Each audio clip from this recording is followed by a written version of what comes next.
नमस्कार friends, I hope you all are great. आज मैं एक छोटी सी अपनी जीवन की घटना आप लोगों को सुनाती हूँ।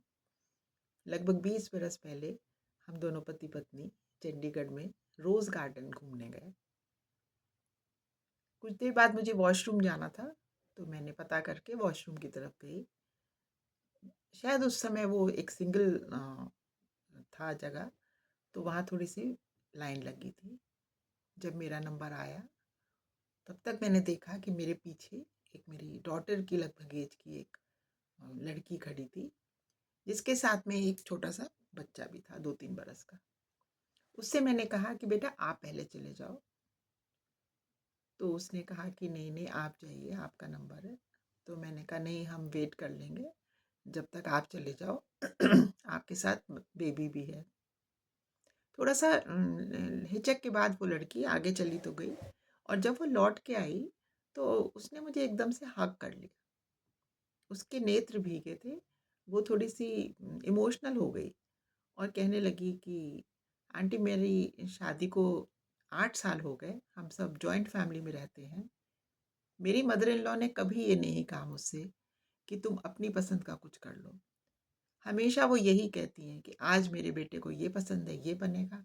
आज मुझे ये पसंद है, ये बनेगा। या आज मेरे ससुर जी को, उनके ससुर मतलब जो मेरे ससुर जी हैं, उनको ये पसंद है, वो ये बनेगा। मैं सोचती हूँ वो शायद कभी तो कहें कि बेटा आज आप वो भोजन बना लो जो आपको पसंद है। मेरा मन बड़ा दुखी सा हो गया उस बेटी की बात सुन के, और मुझे लगा कितनी छोटी सी बात भी लोग नहीं कर पाते। वो बताने लगी कि अब आप बताइए आंटी जी, सब बहुओं को बुरा कहते हैं। कल मेरे मन में इनके लिए इतनी खटास हो गई है कि मेरा इनसे इनकी तरफ देखने की भी इच्छा नहीं होती। मैंने उसको समझाया, मैंने कहा नहीं बेटा, आप अपना कर्तव्य करो। हाँ, उनको ऐसा करना चाहिए। अब मैं क्या कहती, जब वो सच कह रही थी तो सच को तो फिर आपको हाँ करनी होती है। तो ये बात तो वहीं से समाप्त हो गई, पर ये बात बहुत कुछ सोचने को मजबूर कर देती है कि जब हमारे घर में एक नया सदस्य आता है तो वो हमारा घर होता तो है, लेकिन वो उसका भी घर होता है।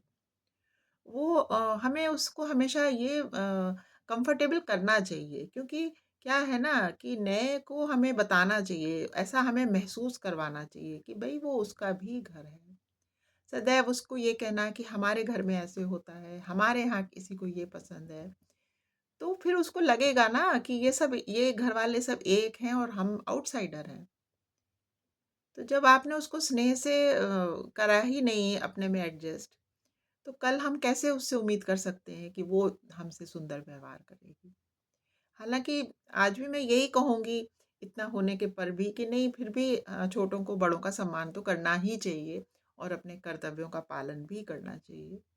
लेकिन बुज़ुर्गों को, जो अपने से सीनियर लोग होते हैं, हम लोगों को भी इतनी बात ज़रूर सोचनी चाहिए कि हमें छोटों के संग कैसा व्यवहार करना चाहिए।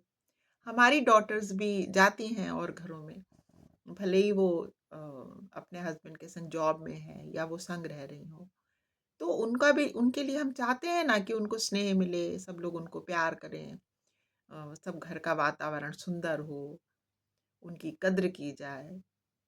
तो वो कद्र तो हमें भी करनी चाहिए ना, और हमें तो करनी चाहिए ही चाहिए। जब आज हम कद्र नहीं करेंगे, तो कल हम कैसे एक्सपेक्ट कर सकते हैं कि कोई हमारी कद्र करे।